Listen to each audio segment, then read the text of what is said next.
Two garden beds, the same garden, the same person. On the left, cucumbers, watered normally, fertilized, decent soil. By the end of July, 3 buckets for the whole season, half of them bitter. In August, the leaves turned yellow and it was all over.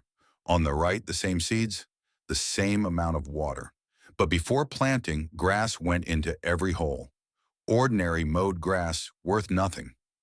By the end of July, 12 buckets with no bitterness, and they bore fruit right up until October. The difference isn't in the variety, not in the fertilizers, but in a single movement of a shovel that seed manufacturers somehow failed to mention in their leaflets, because no one will pay for grass from under the fence. And there is one more thing, one specific grass that most people haul off to the compost or simply burn. And it is exactly this grass that kickstarts something in the soil that no store-bought product can replace. What is it? That is exactly what this video is about. The cucumber is a plant from the south, specifically from the foothills of the Himalayas, humid slopes where the ground is warm all year round and never stands empty. There, under every bush, is a layer of decomposing organic matter. Not thin, but thick, alive, and warm even at night. Its roots have adapted to this over thousands of years. May can be deceiving. The air is already warm, the sun is heating up, but the soil hasn't caught up yet. And here lies the problem, because the cucumber only starts working normally when its roots are warm. In cold soil, growth stalls, fruit setting goes poorly, and the plant, instead of producing fruit, simply fights for survival. It stands still, doesn't pull upward, doesn't set fruit, and everything you put into it, watering, fertilizing, time, goes down the drain. Not because you are doing something wrong, but because the roots are sitting in conditions to which this species has never adapted. But cold soil is only half the problem. There is something else that happens inside the plant when it is stressed, and this is exactly what explains why cucumbers turn bitter. Even when they look normal from the outside, a bitter cucumber is not a bad variety, it's not a disease, it's not an accident, it's the cucumber defending itself.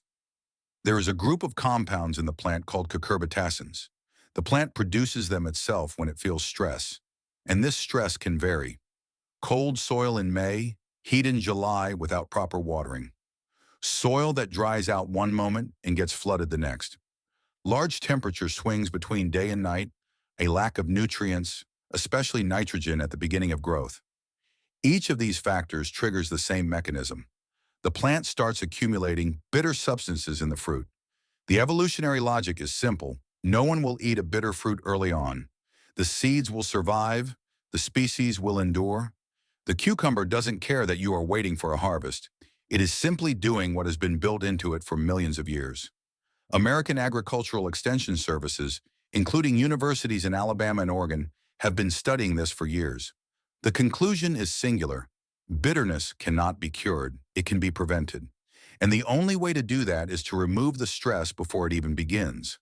Not after planting, but before the roots enter the cold ground and receive an alarm signal.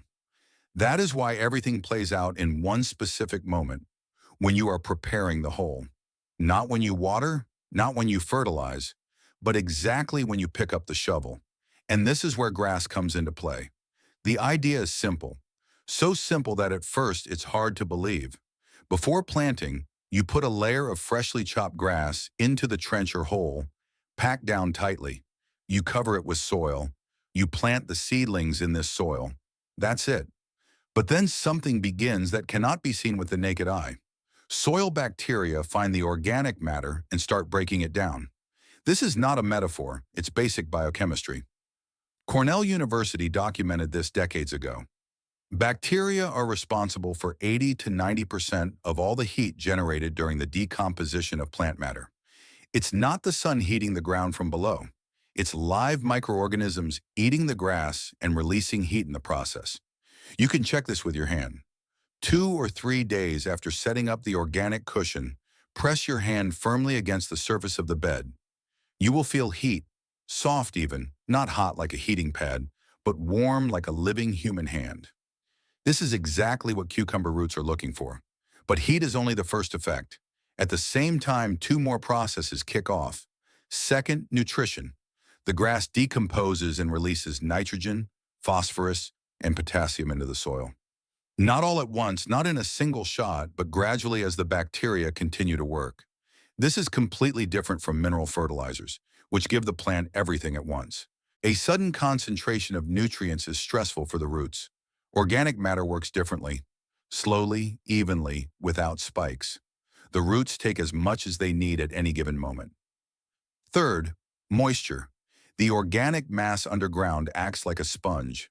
It draws in water during watering and holds it, releasing it slowly as the top layer dries out.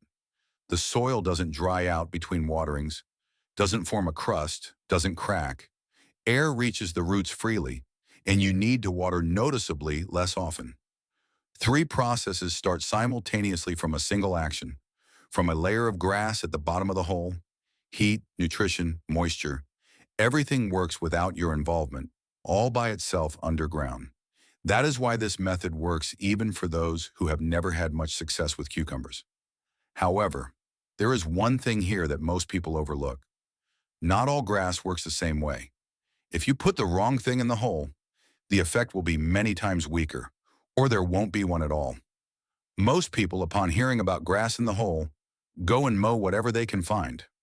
Lawn grass, burdock, whatever comes to hand, they throw it in and wait for the results.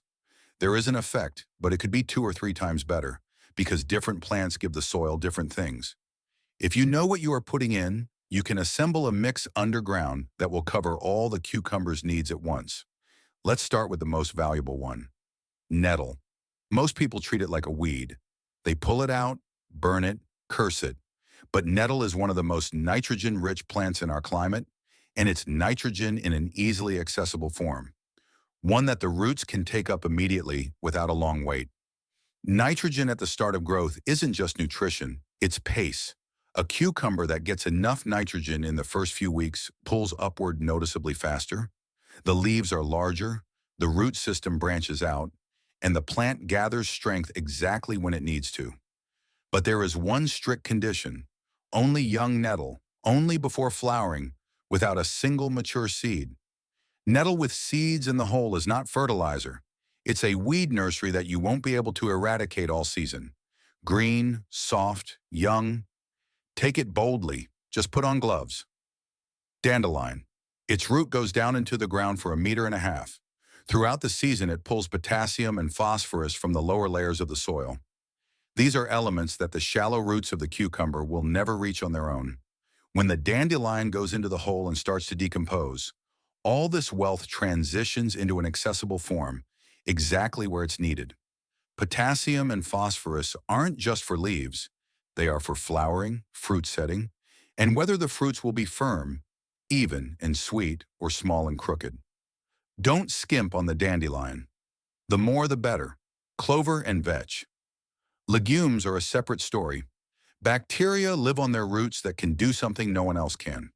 They grab nitrogen straight from the air and turn it into a form accessible to plants. When you put clover or vetch into the hole, these bacteria transfer to the soil and continue working there. They accumulate nitrogen without your fertilizers, without your effort, all on their own. This isn't a theory, it's nitrogen fixation, a process that agronomists have been using in agriculture for over 100 years. Most gardeners simply don't know that it works in a planting hole. Young burdock, large leaves, lots of organic matter, decomposes quickly. Not as rich as nettle, but it provides good bulk. If nettle is scarce and burdock is growing nearby, take the young leaves without the seed heads. Mowed grass is the most accessible option. It works worse than nettle or dandelion, but better than an empty hole. Importantly, do not lay it in a thick layer without chopping it up. Freshly mowed grass clumps into a dense mat that air struggles to pass through. Break it up, fluff it up, mix it with soil. Now about what you must not put in: quackgrass. Its rhizomes will grow through any layer of soil. All season long, you will be pulling white cords out from under the cucumber vines. Put it in once and you will regret it. Bindweed is the same, only worse. Bindweed chokes everything around it once its roots get into the hole. It will find its way to the top, wrap around the stem, and start pulling nutrients to itself. Plants with mature seeds, any kind. The bacterial heat in the hole is not as high as in a proper compost pile. The seeds don't die. They sprout right out from under the cucumber at the least opportune moment. Fresh manure. Many people think that since organic matter is good, manure is even better. Fresh manure contains ammonia in high concentrations. For young roots, this is a direct chemical burn. A plant after something like that doesn't just slow down. It might not recover from the shock at all. Composted manure that is 2 or 3 years old is a different story. It has already turned into humus and is safe. But fresh manure, never.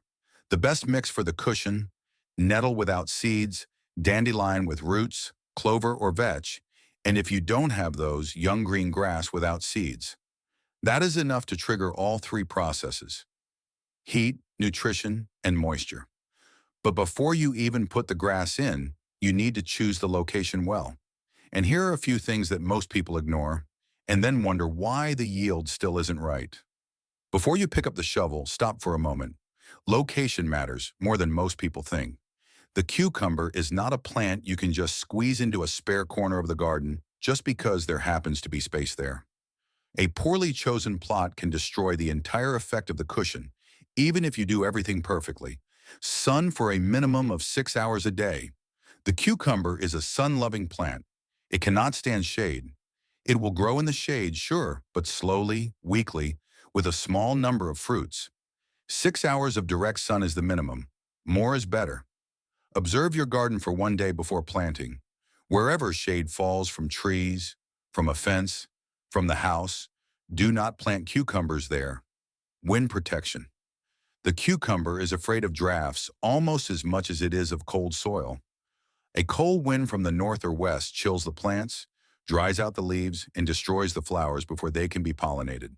If you have a fence, walls, or tall plants on the windward side, that is the ideal spot.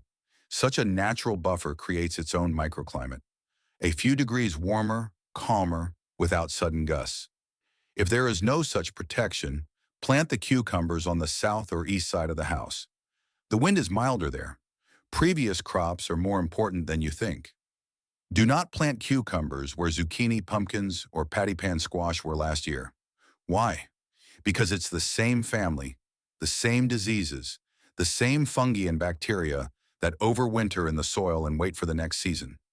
Plant a cucumber in infected soil, and no cushion will fix it. The best previous crops are onions, garlic, legumes, cabbage, and tomatoes. After them, the soil is healthy with few pathogens. The cucumber starts without an additional burden. If you don't remember what grew in a given spot a year ago, write it down this year. A simple sketch of the garden with a description of what is where. It will save you a lot of trouble next year. Soil, what you should know before digging. The cucumber likes permeable, light, well-aerated soil. It does not like standing water. If water stands in puddles in your garden for several hours after it rains, it's a signal that the soil is compacted and drains poorly. In such soil, the roots suffocate from a lack of air. A grass cushion will help a little, but it won't work a miracle in an area with natural waterlogging. The solution: a raised bed or drainage, nothing complicated, just a handful of gravel or coarse sand at the bottom of the trench before you put the grass in. Plant spacing. Cucumbers like space. Planted too densely, they compete for light and air. In the shade of their own leaves, they catch fungal diseases faster. A minimum of 40 to 50 centimeters between plants when grown on a trellis, and even more when letting them sprawl. Don't skimp on space. One healthy plant will yield more fruit than 3 crowded and weakened ones. Location chosen. Previous crops checked. Soil evaluated. Now we take the shovel and start digging. All right, you have the spot, you have the grass. Time to get to work. We will go through this step by step without skipping details, because it is precisely in the details that the difference lies between a garden bed that works and one that only looks like it should work. Step 1. Digging the trench.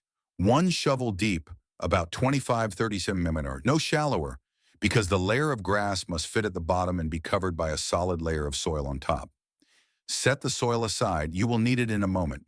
The trench width is as much as you need. For 1 row of cucumbers, 20 to 30 centimeters.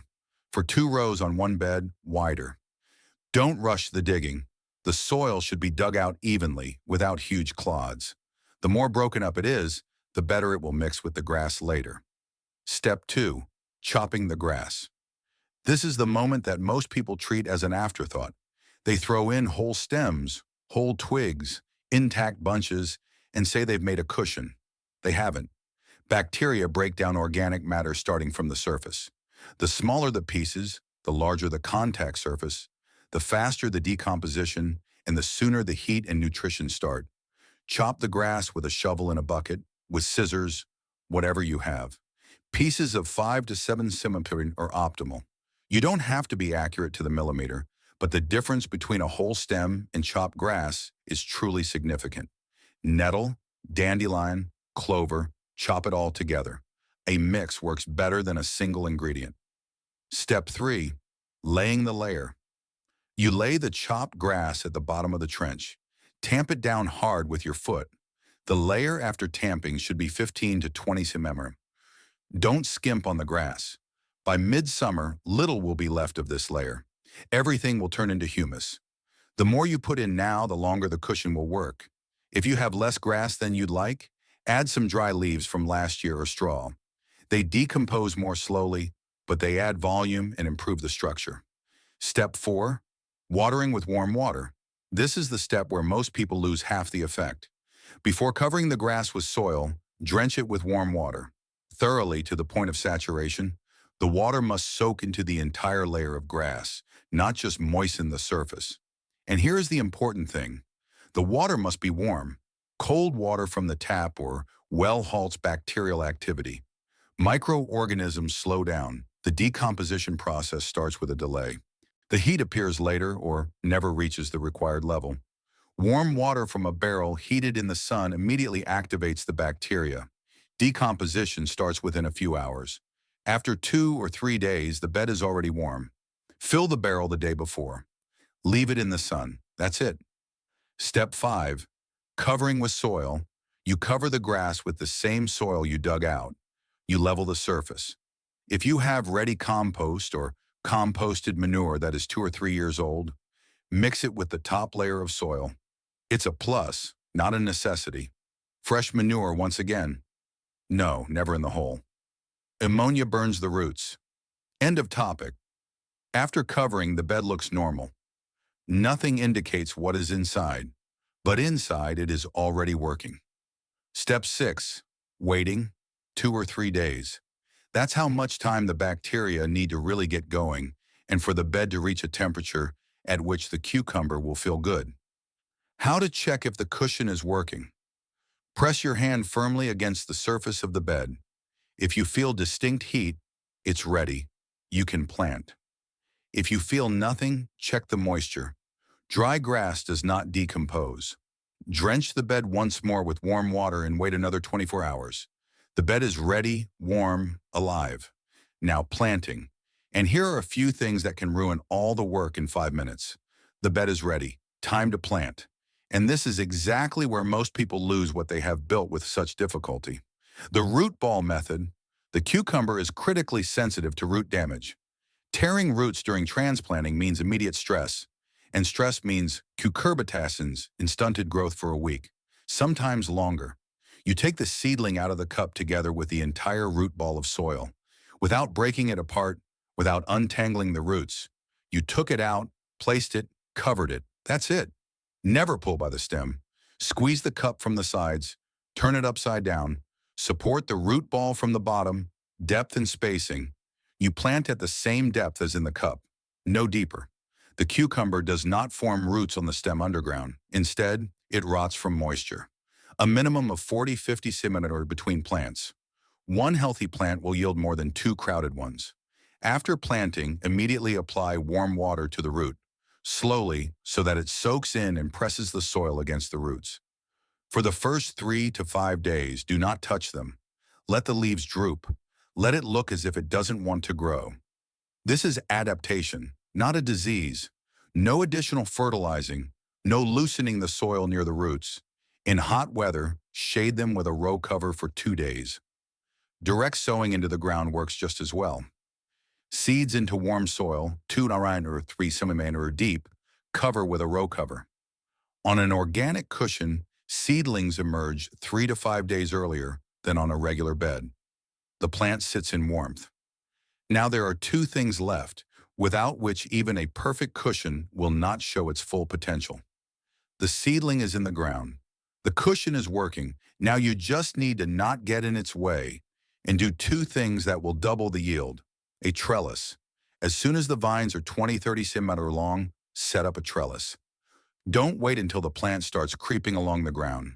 A cucumber on a trellis means better airflow, fewer fungal diseases, and easier harvesting. The fruits grow evenly, they don't lie in damp soil, and they don't rot from the bottom. Ordinary netting, strings between posts, an old metal fence, anything it can grab onto. The cucumber will find its own way up. Pinching is the moment most gardeners are afraid of. Unnecessarily. When the main stem is about 25-30 centimeters long, pinch off the tip. Literally cut off the end of the main stem. What happens next? The plant stops pulling upward with a single shoot and directs its energy into the side branches. And it is precisely on the side branches of most modern varieties that the main crop sits. Instead of one long stem with sparse fruit, you get a branched bush covered in fruit sets. Research on cucumber training in greenhouse cultivation confirms it. Pinching changes the distribution of nutrients in the plant in favor of the fruit. It's not a theory, you can see it in the harvest. Watering. A cucumber on an organic cushion needs less water than on a regular bed. The cushion holds moisture, you already know that. But a few rules always apply, only warm water. Cold tap water is stressful for the roots. It's the same mechanism as cold soil at the beginning of the season. Water at the root, not over the leaves. Wet leaves are an invitation for fungi. Check the moisture with your finger. Stick your finger into the soil 3 to 4 centimeters deep. Dry, water it. Moist, wait. Regularity is more important than quantity. A cucumber that dries out one moment and gets flooded the next turns bitter. You already know this. Healthy soil with active microflora is in itself the first line of defense. On a bed with an organic cushion, diseases appear less frequently because plants that eat well and are not stressed have their own immunity. But problems cannot be avoided entirely. It's worth knowing what to look for. Downy mildew.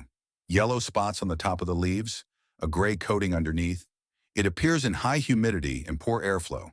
The solution, a trellis, watering at the root, removing the lowest leaves that touch the ground. Don't wait for it to spread. Remove the diseased leaves immediately.